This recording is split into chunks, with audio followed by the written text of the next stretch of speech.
Hi everybody, it's Dewey Duck, and we're here with Jamar S. Russell. We're both poets, and we have an interesting story. Jamar was well, you probably know if you've been listening to us before, but quickly, Jamar was a prisoner in the Maryland State Prison for 12 years, and I basically was under psychiatric observation for the last 50. So, how are you, Jamar?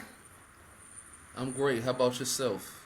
Good. So today we're doing we're going through the Live Love program, learn, integrate, validate, explore, and now we did learn, and now we're doing observe. So that's what we'll do, and we'll just start with a poem, and this is sort of something that I just wrote it, reflecting on my goal, my desire to be a writer, and basically to be inspired. So this is called The Prayer of a Wordsmith. Great Lord above, please look down on my literary works and bless me with great patience of a novelist to describe with words situations that resonate with an audience as they follow flow of the narrative, and grant me clear precision of a poet to express universal thought while giving me the fine insights of an essayist knowledgeable on the subject about which one craves to know the essence, while filling me with the real ability of a playwright to resolve the conflict of dramas upon which all literature is based, as I employ the creativity that's the foundation of all I have composed. You think that you became that writer? I hope so. I am not a playwright or I'm no longer an essayist, but I figure with 6 novels and 5,000 poems, I basically have become the writer I wanted to become. Mm-hmm. And what do you got for me, Jamar? Yeah. So, as far as observation, this one is titled "My Morning Walk to Breakfast." My morning walk, the call to breakfast, 4:30 a.m. to about 5:20 a.m. It depends. I expect the air to be crisp. Coolness kiss the skin of my face once I pass through the building's door threshold. I hope it's dark sometimes and the sky is clear so I can see the moon bright or stars. There's little light pollution where I am. If not, I hope to see the beautiful colors that the light of the sun displays in its rise. This is what I enjoy. My morning walks to breakfast. Very nice. So that was like a reflection on basically getting up and going to breakfast in prison, right? And Yes, sir. so you had to get up at 4:30 in the morning. Yeah, so generally, so on the compound where I was, there was 5 buildings, 4 of them that you can actually leave because one of them was seg, the whole lockdown, whatever. But so each building they would call at separate times. So of course it'd be very early in the morning, and once the doors hit or the call is to go to breakfast, got to be ready. Because Right. sometimes, depending on, like I was eventually on the honor tier where I can go in and out the door myself, right? However, for the regular general population, those doors open, you gotta be ready. Because when they'll get closed, you either locked in there or that's what's up. So yeah, this brings up we haven't talked about. Excuse me. I don't know what's going on with my nose. I don't know, but it's running. But sorry. So what was your routine? What was your daily routine when you were behind bars?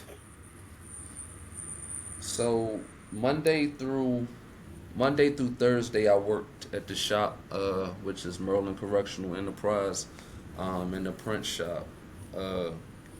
So I'll get up 4 o'clock in the morning, get myself ready. I'll normally be out um, reading, writing until they call for us to go to work. And then I will work in the shop from like 5 to about 2 o'clock. Come back, take a shower, do whatever I can do before count time because the shift changed. That's when they would have the different offices, which would be like around 3 o'clock.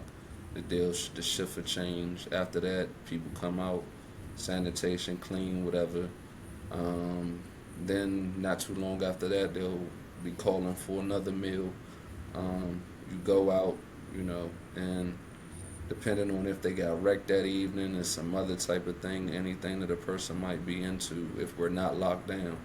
During COVID, everybody was just locked down and everything was pretty much shut down, so there wasn't much movement, and that's a lot of times how it was. So on a Friday, Saturday, or Sunday, which, it might be like a staff, we might not be out, stuff like that, I would get up, have my coffee, maybe work out, after I watch Joel Osteen or TD Jakes or something like that, get my mind right. Then depending on what was going on that weekend, determine how the rest of my day would be, maybe getting on the phone or communicating with, loved ones or something. But that's pretty much what it was, be working on some type of project to get things taken care of to get out of there. So, is the food as bad in prison as they say? Yeah. Yeah. Every once in a while you'll have some stuff, but that was one of the things that I used to reflect on, is that there was such amount of food that wasn't like a lot of it was thrown away, and I thought that was crazy because if the food is being wasted, that means money being wasted.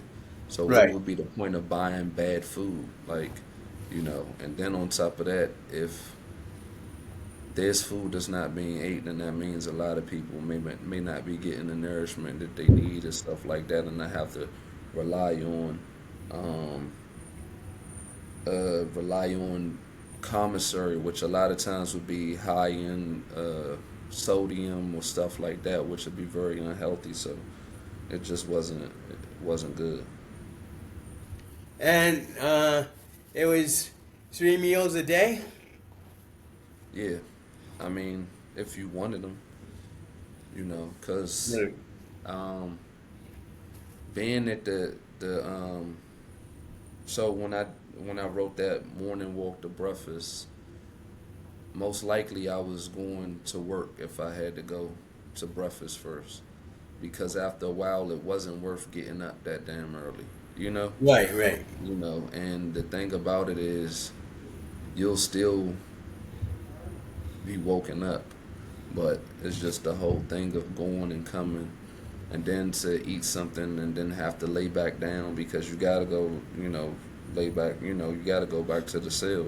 It just wasn't something that, was healthy or something that I felt like worth doing sometimes. So when I didn't have, of course I wanted to make every meal, because I really didn't have commissary or may have not had it to be able to say I could miss it when I probably could have, but you get hungry in there because the meals aren't, a lot of times they're not filling, or it's a lot of stuff that you may not want. Mm. And tell us about lockdown during COVID. That must have been like very frustrating, right? Yeah, very frustrating, depressing. Uh, so being Was there no communication between people, or just like was it with your roommate or your well, you cellmate, or can't. what? They couldn't stop any of that. Like, you everybody's on the tier or in their cells. I mean, you probably may not be able to communicate with people in other buildings or other tiers. But you still needed workers to pass the food out. You still needed, people to come around to, you know, do whatever, whether it was give out, I don't know, ice or something. But you couldn't really prevent that, you know, because even if somebody, like in prison, people communicate through doors or Mm. communicate whatever. There's a lot of shouting, a lot of screaming, a lot of times if people need to do that. That's why I would, um, fortunately, where we were able to have stuff to where I could have earbuds and tune a lot of stuff out because Right. I wouldn't be trying to hear it. Like, What's been the most welcome gift since you got out? Just like socialization, or the fulfillment to work, or what would you say is like really like the thing that you really notice about yourself? Uh, you know, before and out of prison. Is there like something that you feel like really distinguishes you, like in and out? uh, I still carry with me the drive and focus of, you know, pursuing my goal. Um, and I can be hard on myself because I know sometimes I'm not doing all that I could be doing, but it's still pushing towards it. Like while I was in, I was pushing towards my freedom, not really knowing how I would get it. Now I'm pushing towards another form of freedom, whether it be financial or whatever. It's just not knowing, but still going after it and pursuing. One of the things that I will always remember is when I first came home, and this is not being released from prison, but being released from the Jew house where I did inpatient for about 3 months. My nieces Okay. came down from Jersey as well as my aunt and surprised me. And I thought that that was huge, like to be able to see them not knowing that they were going to be there and they thought enough, you know, to come down and, Right. you know, spend some time with me. So that was good. So being able to reunite with family, you know, to see in a different atmosphere because of course in 12 years the children grow, Right. you know, my cousins or everybody people they've gone on, you know, and done more in their life and we're all different but you know there's still love. Right. Right. Yeah. So, yeah, from my own experience, I just sort of felt like, well, now that I've come out to Colorado Springs and basically broken the Hackensack jail uh, mindset that I had, it's like really what I'm finding is that I'm just like a lot more at peace. I is like when I was in Hackensack, I was always like sort of basically in flight or flight, I think, and now I'm sort of like relaxed beyond that, but it's a process. How's the relationship with your loved ones? Well, pretty distant actually. I mean, my sister is in Montana, and she and I are getting along a lot better. And Andrew, my podcast co-host, whose house I'm in now, we're getting along great, and he's basically a new friend. So uh, we've taken this opportunity to really get to know each other on a deeper level, and that's really important. And then I have my text girls, my pixel ladies, who basically I've never met, but I feel that they're real, and so my you, I don't know my connection to loved ones has become like a lot less focused over the last like 5 years. It's just like uh, basically there are like six people in the world that I care about, and that's all I really want to be happy with. I think that experience that I had in there too, it kind of changed things as far as me with that with family too because I have gotten so used to not being around them or not seeing them, Right. you know, or seeing them in pieces or maybe talking to them here and there. So that definitely takes some time and it's still taking time to figure out the best ways to show up and when to. I still used to always remember like birthdays and events. It's kind of easier while you're in there because it's not any, it's no, there's a lot less distractions. It's very, Right. can be mundane, day in, day out, Groundhog Day type of situation, where a lot of times I would lose track of dates and stuff because one day just seemed like another in there, you Right. know, where out here, constantly getting busy doing a whole lot of things, in pursuit of goals and stuff that where it's like, okay, I gotta remember these dates or a day to come by and it just be like, I know it's somebody's birthday or something that's happening in this Right. day and Right. it's just like, yeah. So tell us about how your career as a poet is coming along. So, um, the day that I graduated from the reentry program, which allowed me to be out past curfew, my lady had took me to this event called Pure Poetry, and it was wonderful. A lot of people there, you know, very very social spot. You know, people on the stage performing poetry. I just felt like, man, this is great. And I had been had it on my mind to hit open mics, and in the area which we are, we have these restaurants called Bus Boys and Poets, where they also have open mics on various at various locations on different nights. So I featured at um, a few of them. I've pretty much touched the stage of all of those except for the one that's in Shirlington, Virginia, which I guess at some point I will. It's just the night that they have it that I want to go is a Monday night, which I'm in Upper Marlboro now. Right. And I've had other been featured other places like Arlington's Black Employee Council to do their Juneteenth and uh, Black History Month event. Been able to do spoken word. Been able to be at New Carrollton Library for an event there, and you know, spoken word and Spit That Academy. So I've been able to use that even when speaking. I use the poetry as part of my storytelling. So it has been something.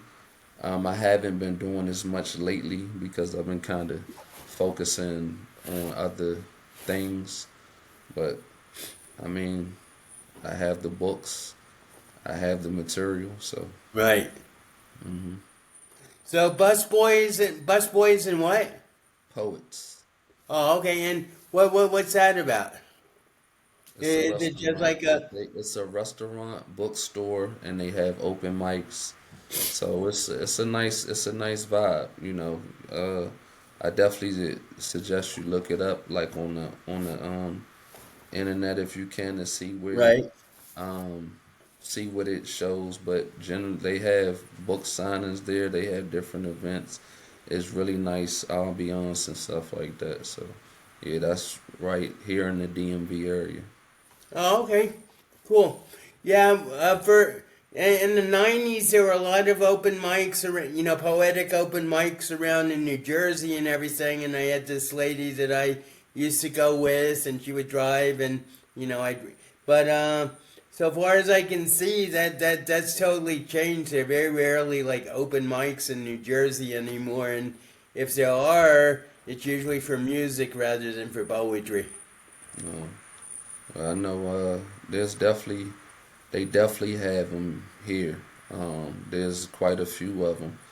You know, so many that is like kind of tough keeping up with them. When I was made it my business to make sure that I let it known that I was out here.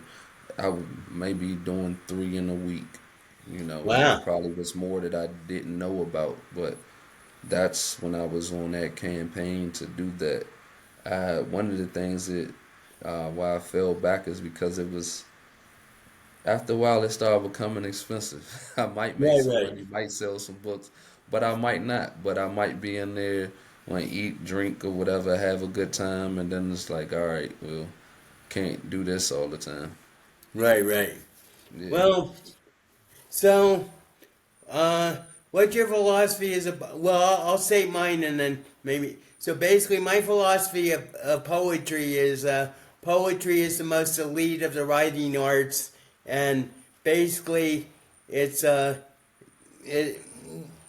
I guess I feel that basically it's mathematics with words, and basically every poem has its own logic which unfolds within the context of the poem itself, and the the form and the logic of the poem is individual to the poem, but actually it's like overseen by the greater logic of the poet himself, which is me. So, when you asked that question, it made me reflect on something that was written by James Allen, and I don't even know where this book is right now, but Is spoke that as a about the man thinketh? yeah, he spoke about the poet in there, and you know, generally when I think about, so you don't hear a lot about poets outside of music, you know, you know, Right. making a lot of money, but still it takes somebody to not only be insightful and thoughtful to put, you know, this prose or verses or stuff together. Um, and you've always had it. You've had it with Odysseus. You've had it, you know, with, you know, through time, whether it be uh, David's Psalms or, you know, you've had poetry and you've had people that were great thinkers that do it. So um, I appreciate it because it puts me along the lines of a Shakespeare or, you know, anybody else is somebody considered a great writer. Um, and it's cool for me because I get to express myself and I can use it in a way that's free as like somebody performing jazz. I don't have to stick to any particular type, and that's basically what I do. More like free verse, spoken word with my style. So So do you feel you're writing more for yourself or for the audience? Basically, um, I feel ultimately I'm writing for myself because I feel if I can express myself truly to myself, then it'll come across to basically a general audience. I agree with that. I agree with that because I mean, in the times in which I'm writing, I'm not really thinking about um, other people. I usually was going through something myself. Now, if I was requested to do something, then I might consider the audience, you know. But Right. a lot of times, my poems are just reflections. Well, yeah. So basically, I feel I'm writing for an audience of one, and whether that's like my muse or my one or basically God or whatever, it's like always focused on like that higher self that I'm trying to reach through my heart. Yeah, I agree. Unless it's actually for somebody. Like you had shared some love poems last time. When I was writing love poems, it was something, either it was intended for somebody or just something that I felt because of um, what I may have shared with somebody. Right. So, um, let me see. So maybe it's a little premature before the eighth lesson, but what would you say is like the greatest lesson you learned from your incarceration? Uh, Trust in God and depend on God for what's to happen. Um, I'm not sure. Did I share with you about reading through Psalms and Proverbs in 30 days? I think you did, but why don't you go over it again? I think it's a valuable thing. So somebody I used to go to school with, we end up in the cell together. We was in high school. He remembered me for selling $3 bags of weed. Right, right, So um, and because Proverb has 31 chapters, you can read a a chapter a day in Proverbs. And then he showed me how you can do this also with Psalms if you just add 30 to each of it. So if you read the right. first one, read the 31, read the 61st, read the 91st one. What I got from that was trust in God, wait, and fight. So being that it was actually the state of Maryland versus Jamar Slade Russell, I could have took a plea deal, but it was one of those where I chose to be obedient and fight the situation. First of all, I didn't like the plea deals anyway. Then the rest of it was trusting the process on whatever was going to happen. Made sure that I did what I, said that I was going to do, and waited out, and it worked out for me. So, being that showed me something, that was like a great lesson to take. It's just like trust, fight. In this case, is working. You know. Um, so it's more so fight towards whatever I'm pursuing. Right. Trust in God and wait for the thing that I plan to achieve. To happen. I don't know if you've ever thought about this, but have you ever like considered that your willingness to take on accountability for what you've done might have had like an effect on basically your early release and yeah and yeah, so I guess I'm sort of asking is do you feel that God sort of like gave you extra consideration because you were so willing to take accountability and responsibility for what you've done. I know that even became a situation with the actual, and this was told to me by the coordinator of the reentry program when I was asking about some men who I had been incarcerated with that they actually interviewed, and he was like, "Do why, what was the difference between your interview or anything?" And I thought it was me being prepared. He was like, "No, you were honest." Like I, spoke about what happened and what he was like, and he just basically shared is like, it's not like we don't have this file or everything that says what happened, but if you're not going to be honest about what happened and saying it, then why would we select you to be in the program? And Right. like the way I felt about it was I was already convicted. I was already guilty. What do I need to lie about anything for? And even with the situation, me fighting the charge in court, it was because it was my right to do so. It wasn't because I was saying that I didn't. I mean, I didn't feel like it was first degree. According to them, of course, if you leave the scene, that's considered premeditated, but not if you under the influence, Right. which I didn't learn until much later. But even with that, um, my attorney didn't pursue that right. I mean that route to defend me. Um, so sure, and when it comes to speaking to people that are the gatekeepers, as far as the law that was determining whether I was going to re-enter society, yeah, that definitely played a part. Right. So, yeah. So, oh no, it's just sort of like the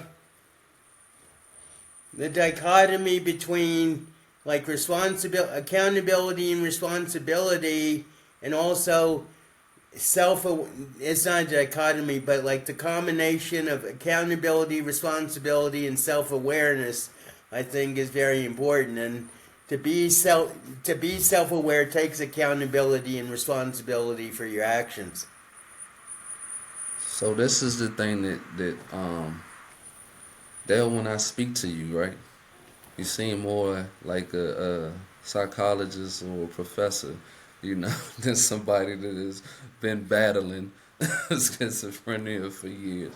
So, um, that's amazing. But the other thing, I think us as human beings have to be realistic with Right. ourselves and not be in denial. Because how will we go forward? How will we deal with anything?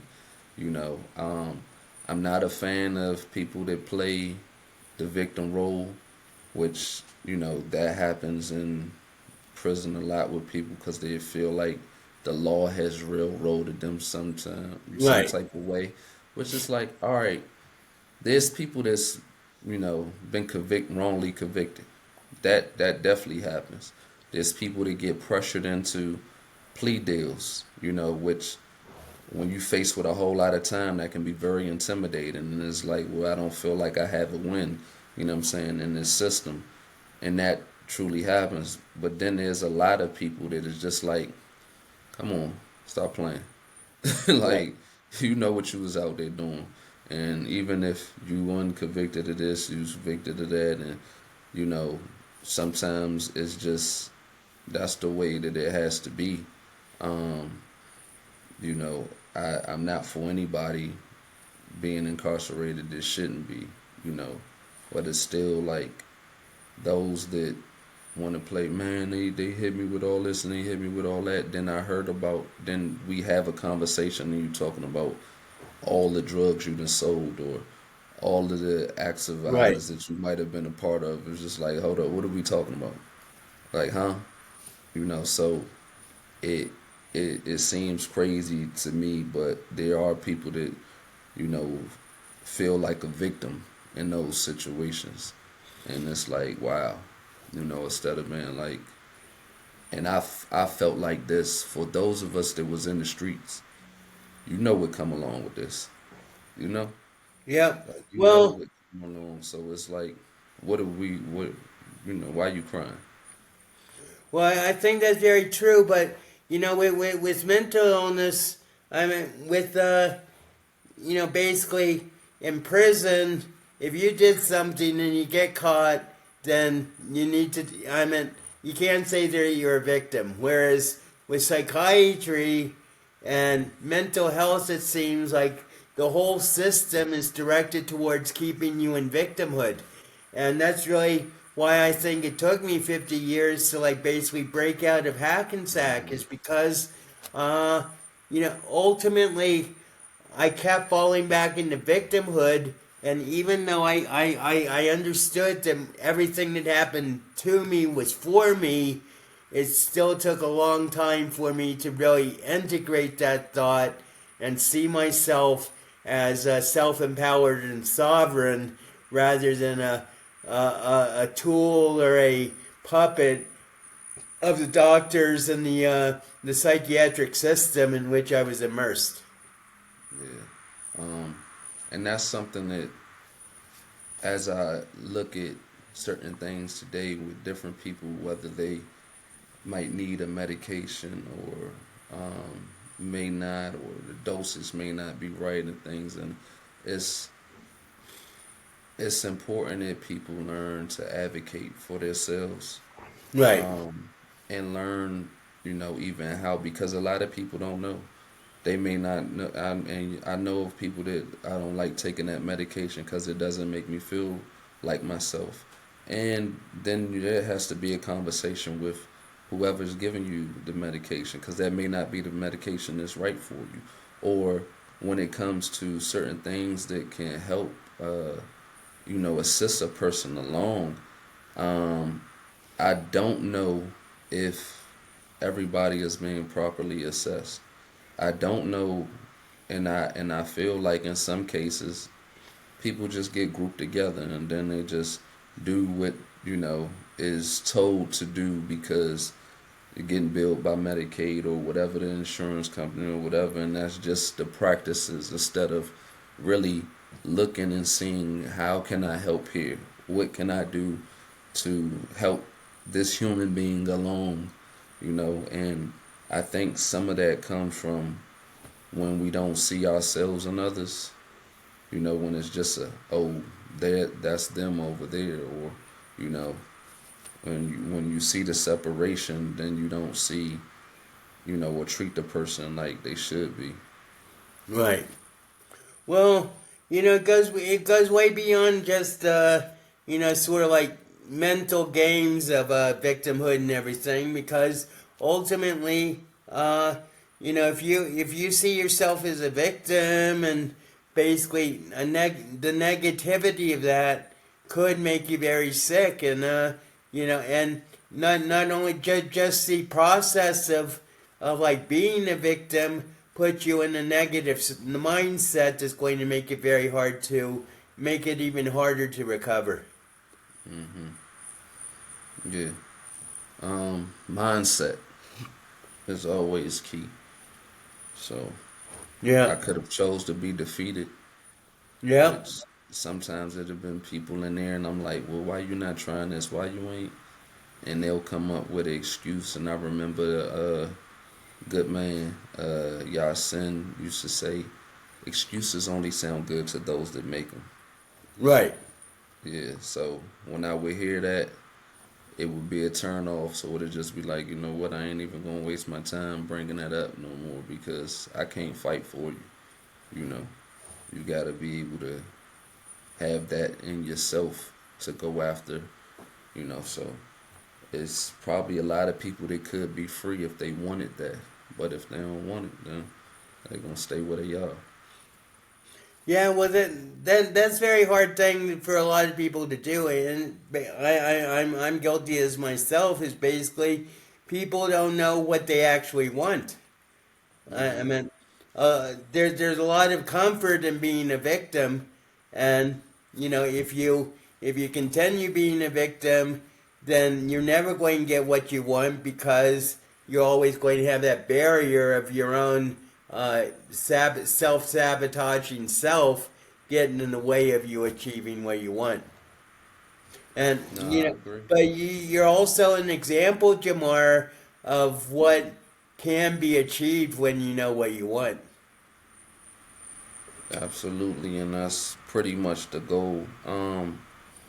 So for young people that's in urban areas, or what they say at risk, I want to be example for the you know what I'm saying, people that's in the streets, for those that are incarcerated. I want to be example to where it's not just somebody saying do this. It's like you can see it. This is it can be done. So But I that's what the I, goal is. I definitely agree with that. I mean that's my whole shtick too. To tell you the truth, is to show to people Hmm. what can happen when you come out of the other side of schizophrenia. Hmm. I feel I'm in a time of like pure creativity, and there's like integration and alignment with the universe and with God, and I have no problems at all. I mean my biggest problem is I'm not sure what my biggest problem is. I don't think I have many problems. Yeah, about that. Yeah, no more bad days, man. Is what some of the Yeah, yeah. guys say. That's out here. Yo, So having like experienced the criminal justice system directly, and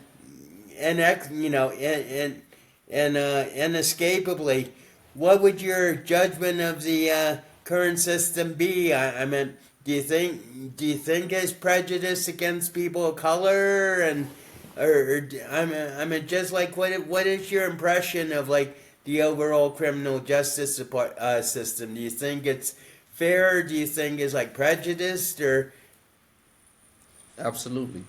Um, Maryland um has a high percentage of black population when we're not the what I'm saying, the number one population in the state. We're a fraction of it. And certain places like PG County or Baltimore, where there are larger populations of black people. That's where a lot of, people that's in the system. And it comes with how places are policed. It comes with, everything else that comes along with years of prejudice, racism, and stuff like that. Because it doesn't just end, it's not just a black and white thing. Because being in this country, black people will look at black people a certain way, you know, just because of how the media Yep. portrays or stuff like that. So of course, anybody else that have doesn't have a regular encounter will be looking at them different. They're gonna go off of however the news or um, the media portrays black people, the music, the movies, So if there's an idea of that, then of course people treat folks differently. And yeah, so even with the actual system itself, um, I seen where it just things aren't done right. Right. Like uh, the prosecution is going to trying to prosecute and get a conviction regardless of whether it's right or wrong. There's I don't know if there's talks about come on, let's is this really something that we're trying to do? And I say that based off of some of my recent times in court. Two young men, they just happened to be Hispanic, and I think that might have had something to do with what was going on, but they didn't do anything but let off some fire extinguishers on the property, which, yeah, sure, it could have been trespassing or something like that, but that was something that kids do. They shouldn't have been entered into the system and charged with third degree burglary because of that. That's unfair. And even when going to court, public defender was like, well, I think you should take this plea deal. Like, no. Like, why should they be on probation or have to go through any of this stuff for just that? You Right. know? So that's unfair. I witnessed a guy, he was up for a modification, and the judge was talking about something that happened 5.5 years, well, nearly 5.5 years ago. Like, that Right. was who he was today. And it was just like, what are we talking about?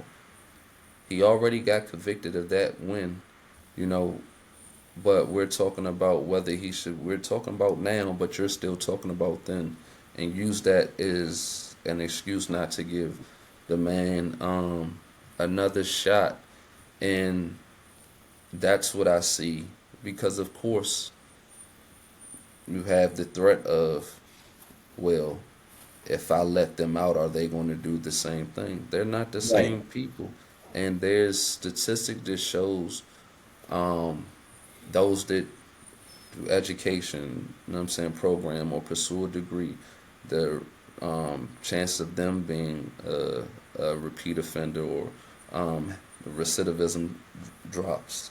Those that have done 10 years or more, which every 5 years after that, it drops significantly. Those in a Right. certain age range, it drops significantly.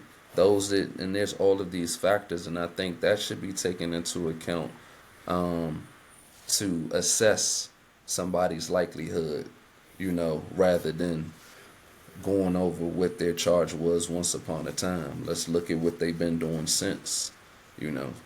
Now, if it's a person in there and they've been, incarcerated for a decade and they still ain't got their damn GED, then that's like what you been doing with your time.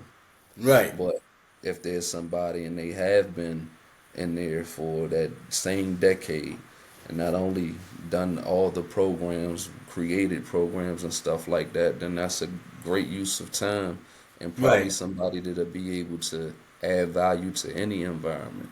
So it's just a matter of judging things better. And also, when a person is able to make use of their resources, you know, because there's stuff, a lot of times, there's lack of the programming and stuff like that in there. But let's say a person been reading hundreds of books. and able to prove that to you. Is that the type of person that you think that you got to worry about? Now, I guess it depends on what type of books too. If it's like, let's make a Right. bomb, then no, let's not bring that. Which they don't have. They don't allow material like that inside. But if it is somebody that's reading a lot on personal development and what they need to do, you know what I'm saying, and, then these things should be taken in consideration. But it's not.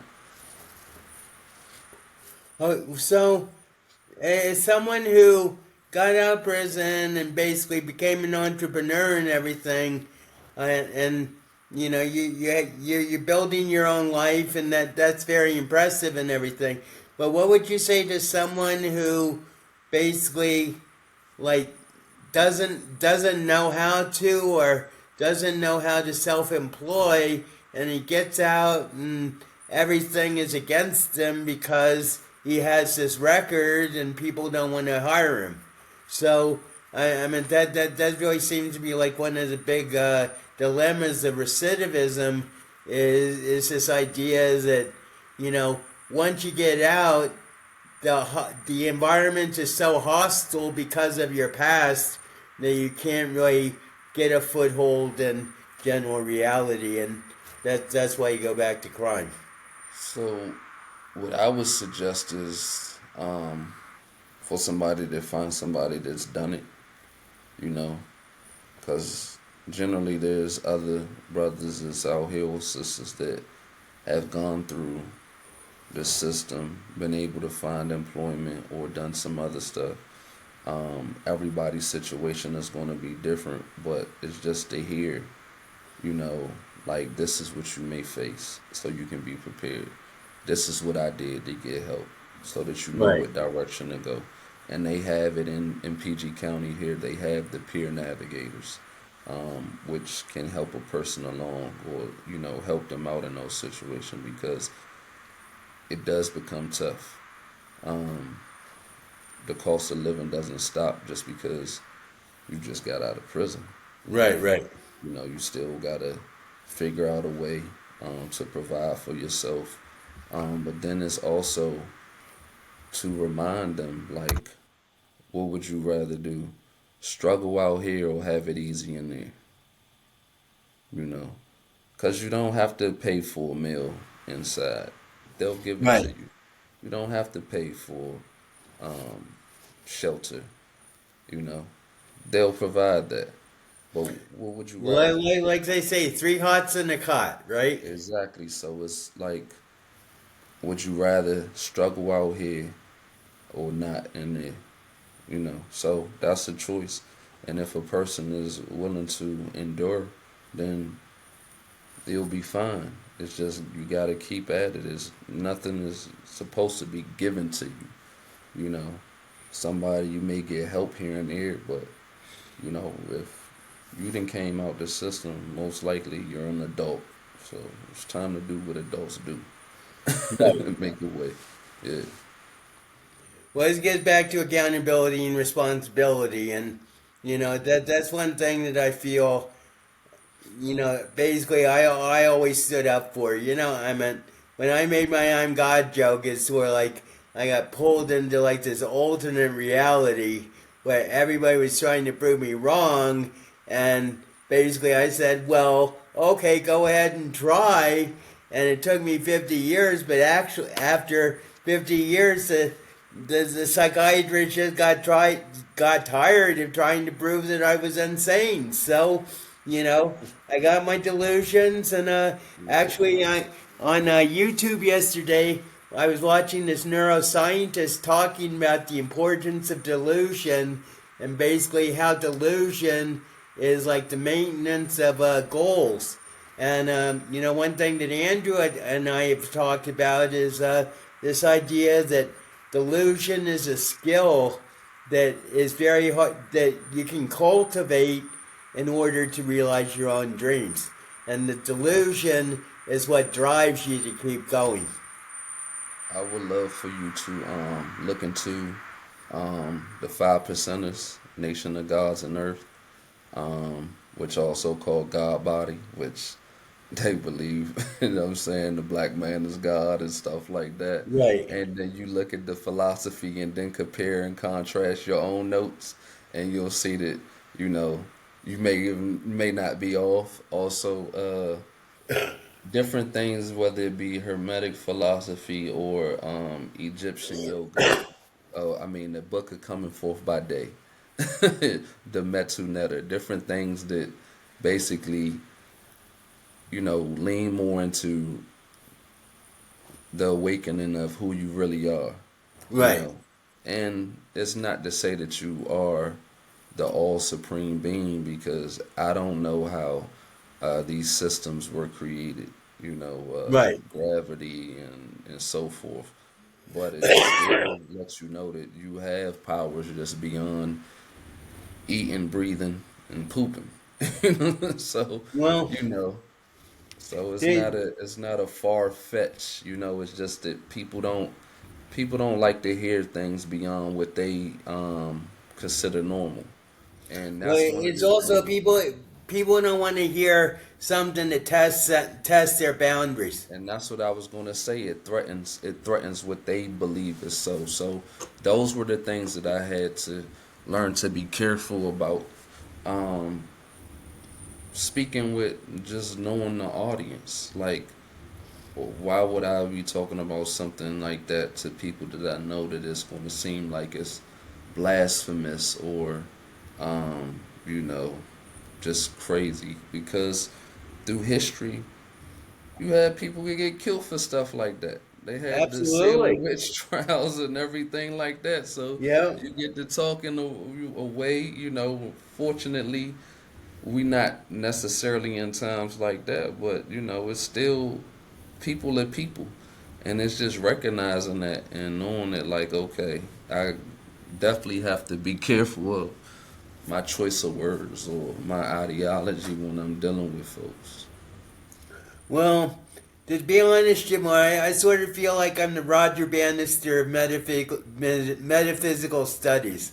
I broke the 4 minute "Hi, I'm God" mile, and when once that 4 minute mile has been broken, then it opens the door to everybody else. Like, Everybody else, yeah, yeah. but you So know, I meant next like thing you gonna have the for Usain Bolt.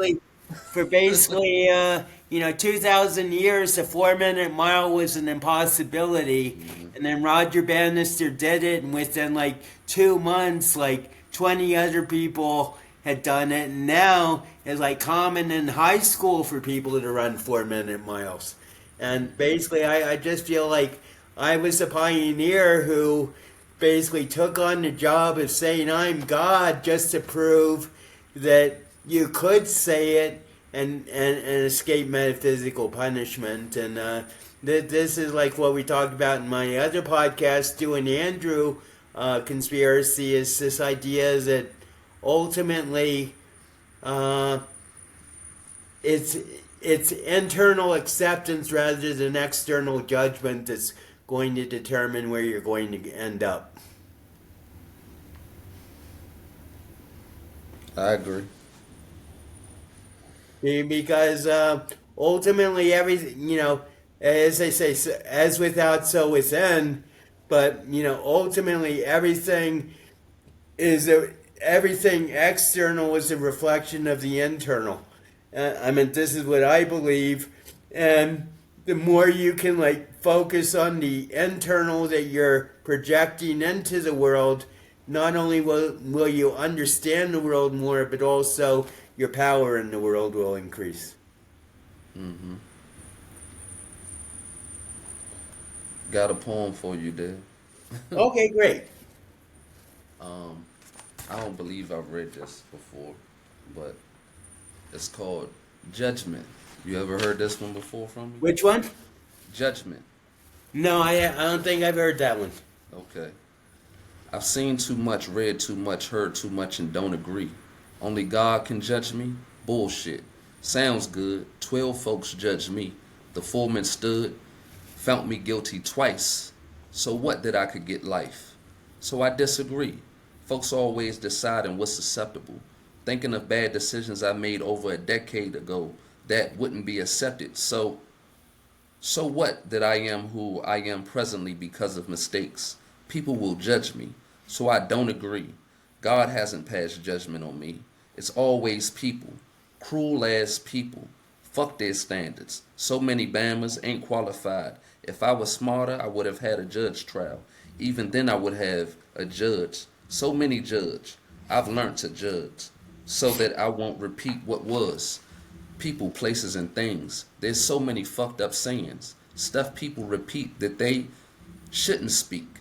I have a cousin that would say death before dishonor. As far as I'm concerned, he has no honor, but he hasn't killed himself. I have nothing left to prove. I got my stripes. I chose life. You can judge by how I live since. Judge how I give, spent time. I've read too much, learned too much, and I've grown up, and I don't agree with the majority anymore. I want to be a minority, as Green Day sings. Yeah, so, yeah, one thing that, talking about like recidivism and basically having a sentence or a conviction held against you, that's one of the tricky things about mental illness, because once you get a diagnosis, basically you can't get rid of it. You served your time and you got out, and basically, the system said, okay, fine, good luck. But with me, it's like there's always this like doubt at the back of my mind about, if I come out too much and really be myself, people are going to think I'm insane. And that's just like the programming that I was integrated with, and it has a lot to do with the victim mindset, but also it is a reality that, everybody who knows me, basically from the past, still thinks of me as like a psychotic. I don't want to be a victim, but that's just how I feel. It's like once you get the stigma of a mental illness, and it's very hard to get rid of it. This is the thing, though. If you go places where they don't know you, nobody will be judging you on that. Absolutely. Yeah, so I feel like there's those that may have known me from the past, but there's so many people that don't, and I don't look like my mistake, and nobody would know anything about you unless you told them that isn't familiar with you from the past. Exactly, and so yeah, that's a very good point, and I just I don't know, I just feel that you carry the past with you. You're very right. What people perceive of you is what you reveal to them, because like most people don't know me at all. They don't know that I've been in Hackensack for 50 years under psychiatric care and everything. So really, that's true. If you're in the now, then the now moment, then the past and the future are relevant, because you're just dealing with what's going on in the present, and ultimately that's an infinity of sensations that you have to work your way through. Absolutely.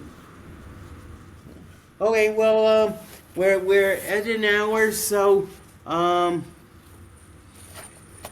why don't I close with this poem? It's called When Appearance is Not Reality. Thinking of situations I create as I live alone in the garden state, I realize at times I'm truly insane due to chemical imbalance in brain, because I deeply believe in spaceships, which will one day transport me to heaven, while I'll recover from illicit trips, of which I've had many more than 7.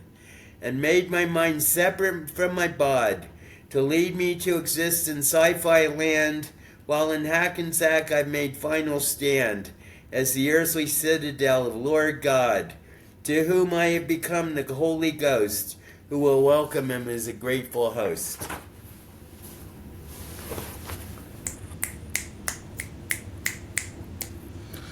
So yeah, we gotta do something to get that out there to the people, man. You definitely, I think, a great writer.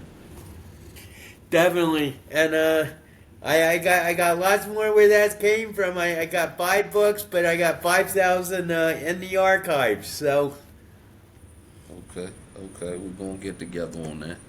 yep. Okay, Jamar. Well, I think we're just about exactly in an hour. So have a great day, good session, and everybody, thank you for joining us.